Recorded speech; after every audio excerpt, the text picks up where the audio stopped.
we have a quorum. So I want to welcome everyone to the joint meeting for the Rules and Open Government Committee and Committee of the Whole. And can we have a roll call, please? Arenas? Here. Cohen? Davis? Here. Perales? Here. Jones? Present. Thank you.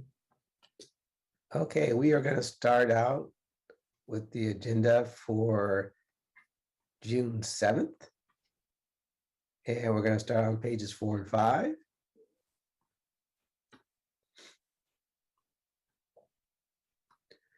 Pages 6 and 7.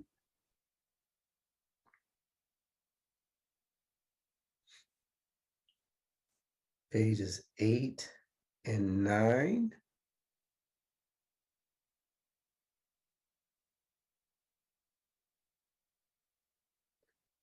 Ten and 11.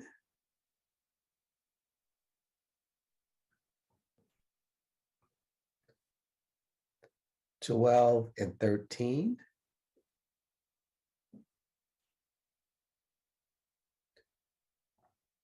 14 and 15.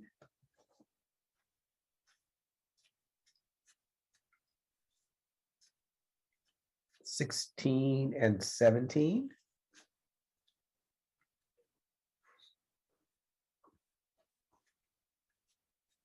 18 and 19.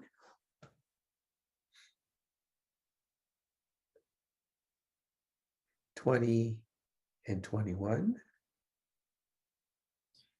I just wanted to note that on page 20, item 3.6, we're asking that it be heard after item 9.1 to open the public hearing at that time. We have a lot of ballots that have come in for this, so my staff is going to need some extra time to open up each ballot and tally them because we can't open them till the day of the meeting. So we wanted to start it early.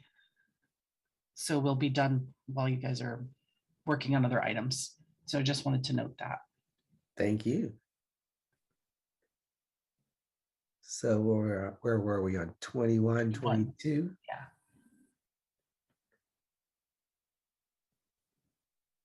'23 and 24.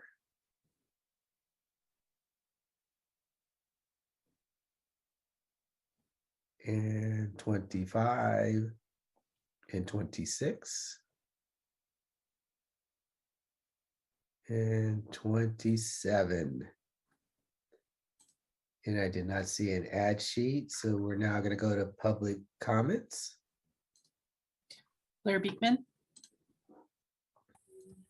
Hi, Blair Beekman here. Happy end of the month to everyone. I think I wanted to, for the few items that can be listed on this, we're headed, towards June, and that will be a pretty intense time for ourselves and how to address issues that can relate to the state of California. And that will include budget issues. So good luck on climate community planning ideas, grant application ideas, and that's that's item 2.17. There's a couple other items that I was interested in.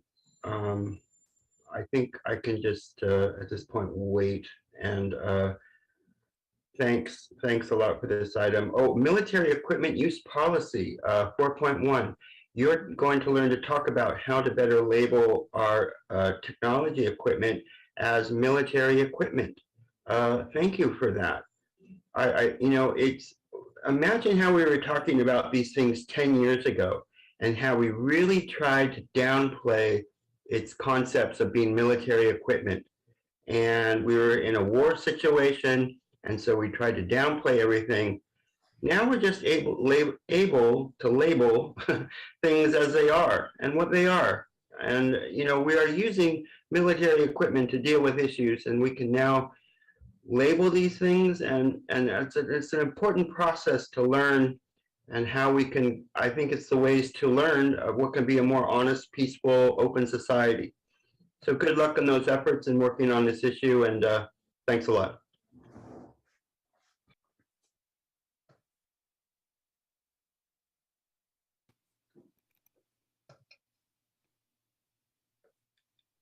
I've Go ahead. unmuted myself, but you haven't called on me. May I go?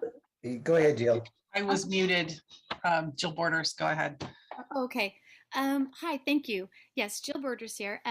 You know, I'm not exactly, I have to admit, I'm not exactly sure how this works at the rules meeting. I've tried to learn through just being here, but if my understanding is right that I can comment on this agenda to be heard, I guess that's what we're doing. So I do have one concern in that there's something in the consent calendar that is for adding some hiring or changing the pay structure, I believe, or having some incentives for the animal care. I just lost it. It's 2 point something. Anyway, it's on consent calendar, and I really think you're going to get a lot of animal people who are going to want to come out and speak. And I know you've heard and you know what needs to be done and all that, but it is really important that I think that you might want to have it on the regular council, on the agenda, because it will also give these people an opportunity to comment on maybe ideas for improvements that even might be slightly adjusted. It's just a thought. And then the next comment I have is on the land use items. They're becoming so lengthy and so complex.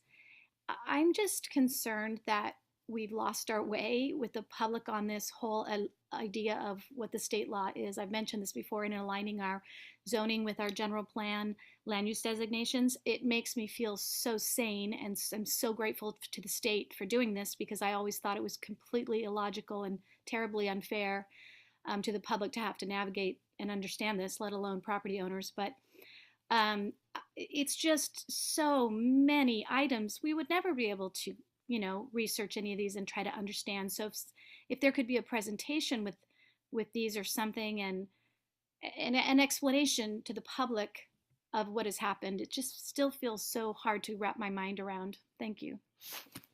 Back to the committee. Thank you. And before I go to my colleagues, Angel, I forgot to mention to you that I usually beat Lee up a little bit in terms of load management. So I'm going to, since you're in this chair, I'm going to ask you about load management and the agenda, and if we have things spread out where it's not too overwhelming in one particular meeting. Yeah, Vice Mayor, I was forewarned about that, and so we have put the Vice Mayor Chappie Jones filter on this. So I think this is pretty tight. All right, I like the sound of that. All right, going to entertain a motion. Move approval. Second. With the, do I need to say with the item that Tony wanted moved directly after consent? Do I have to give that direction, or is it on there? I'm sorry, I can't Yeah, remember. It's already on. Yeah, there. it's on there. Okay, great. But thank you for remembering. All right, we have a motion and a second. Tony? Arenas, Yes. Davis, Yes. Perales, Yes. Jones. Aye. Thank you. Okay, on to the consent calendar. And let's go to the public first. Blair Beekman. Hi, Blair Beekman here. I wanted to comment, the last letter from Public Record this week was kind of interesting in that why do you allow housing increase of 10% while most jobs are only receiving 3% raises? Aren't rent increases capped at 3.3 to 5%? That was an interesting question asked. I think Oakland's dealing with the same issues. Their rent control issues are allowing themselves at least a 6 to 7 to 8% increase right now, and it's legal. I thought there was checks in San Jose that made sure that we were only to have, it has to be only a 3 to 5% raise, and that cost of living index can't play a factor in that decision making. These are cost of living index numbers that goes into the Oakland figuring that I thought San Jose can't fully use. And so I'm interested in this item, and it's a cheap system, and I think we really have to, we worked so hard to fight off inflation in the past 5 years before COVID. Now that we're at a time of war, and all this COVID stuff, we just want to give in to inflation. And I wish we didn't just drop ourselves and do that. I think we still need to fight for things. I think we still need to fight for the ideas of sustainability and positive community living that we were talking about before COVID and we were trying to address and prepare for. And, you know, we're not doing that now. And we got to learn to keep practicing those things. So I thank you so much in your work around natural disaster preparedness issues and what that can help the community prepare for. And good luck in more dumpster day stuff. Thanks a lot. Jill Borders. Hi, thank you. I wanted to comment on Brian Schmidt's letter regarding the Breeze of Innovation. If there is any chance at all that this will not be built, I wholeheartedly suggest that we try to back out of this. I know there's some funding issues and things of that nature, but I was opposed from this and have made many comments from the start. It has a lot to do with the light pollution, but to be honest, it's wildlife and light pollution. It's the birds mainly I'm concerned with. And also it's just really, really feels like such the wrong tone right now. I've said this somewhere else, but it reminds me of like a biblical, analogy, if I might, just this like Tower of Babel and, just these grand ideas that we can do. And we think they're so great, and all around us, there's suffering. And so it just feels like, wow, wrong project, wrong time. Maybe another time, maybe in another way, but whoa, we should really be seeing what this looks like, which is very out of step with what's happening. And I wanted to comment also, as far as the bird goes, there are cities that are becoming bird-friendly cities, and I believe it's Milwaukee, where their stadium is actually the first bird-friendly stadium in the entire United States, and they bill it that way. So talk about economic development. I think we need to be a little bit more forward-thinking and say, hey, if this isn't a bird-friendly design, it's going to hurt you later on when 20 years from now, people are going to be visiting sites because they are considered bird-friendly. Our children and younger are going to be looking at us like, are you kidding me? You built that and you knew it was bad for the birds, So we really should start thinking, if it's bad for the birds, it's probably not good for our future. Thanks. Brian. Thank you. I wasn't really going to say anything, but I appreciated what the last speaker said. And you'll forgive me, I don't know who is doing the, you guys to do all the numbers and all that kind of stuff. I really appreciate it, the way you handle all the staff. I just want to say, I know it's a little bit off topic, but I agree with the bird-friendly stuff. Thank you. Back to the committee. Thank you. I'll entertain a motion, please. Move approval. Second. Second. All right, it's been moved and seconded. Tony? Arenas. Yes. Davis. Yes. Peralez. Yes. Jones. Aye. Thank you. Okay, on to open forum.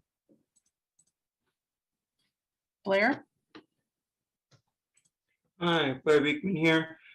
Thanks again to the words of Jill Borders today. This is the third time I've complimented her this week, and I'm just, it's nice to hear her speak on issues.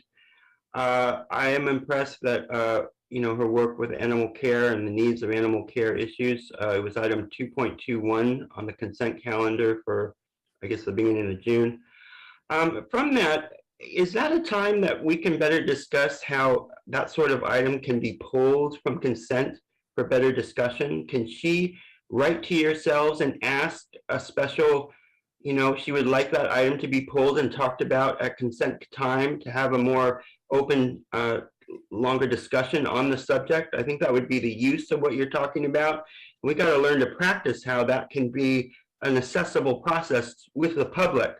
I mean, I really want to work on that issue still. I don't think we fully have worked that issue out yet. And I think I'm offering a good stopgap measure at this time, how we can work on it, and for Jill to consider as well.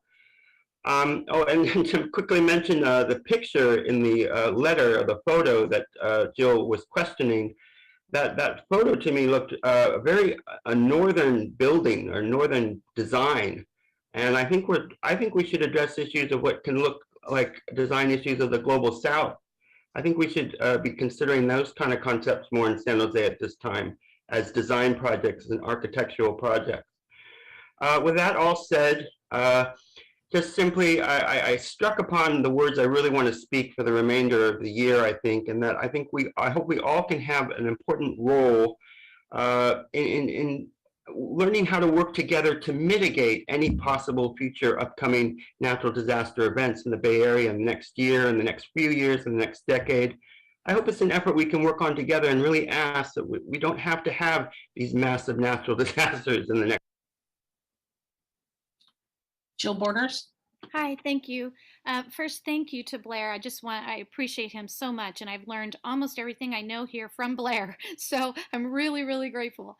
I actually wanted to, so thanks, Blair. I wanted to say thank you to all of you. Today I had and I'm going to say it was such a displeasure of attending a meeting at the state that was chaired by Fiona Ma, the state treasurer. And normally I wouldn't call someone out like that, but she was so incredibly rude and dismissive to the public commenters that I had to actually, to my dismay, I was the only one I realized on the call that was not trying to get money. I'm not trying to get an award, an allocation, a fund. And I thought, well, somebody has to say something. So I did. It was rude. I asked her to please refrain from, cutting people off and to give us 3 seconds to click the button. And anyway, she just did such a poor job. And so I just have to get this out today, which is that it really did take me attending that meeting to know how well run our meetings are, and how each of you is so kind to us as public commenters. And I don't know, I'm so grateful today. I just had to express it because I was just so shocked. I was actually kind of mortified. I don't know where to put this information, but I'm going to take it somewhere because she was incredibly unkind to one caller in particular who was simply trying to use a basketball metaphor. And she cut him off, laughed at him, and said, basketball isn't on the agenda today. And I couldn't imagine any one of you ever doing that to us. And so thank you. I really appreciate that you respect us. Thank you. Thank you, Jill. And can you relay that to my children? They won't believe it. So thank you. The committee. All right. Actually, we have one more speaker. Yes, Brian's hand just went up. Go ahead, Brian. All right, thank you. I don't know if we can do anything about it, but what happened in Texas, it has to stop. And I know we're not supposed to be upset about this kind of stuff. We're supposed to just move along, and we can't. 21 people again. Now, I know the city has tried this, and I appreciate it. The Senate will not pass gun control, period. In fact, probably if it goes back to the other group, it'll be worse. And they'll you can buy a gun. This kid bought 2 AR-15s. I know it's not a military weapon, but it does a lot of damage. And it's just really upsetting. I personally believe absolutely nothing is going to change, and there will be more, and they will be worse. Maybe we'll learn. I doubt it. I really do doubt it. I'm not sure if we're going to actually make it as a species. I just don't have a lot of that. And we should try. I think that's important. I don't know. Maybe I'm wrong about that. Thank you. Back to the committee. All right, this meeting is adjourned. Take care, everyone.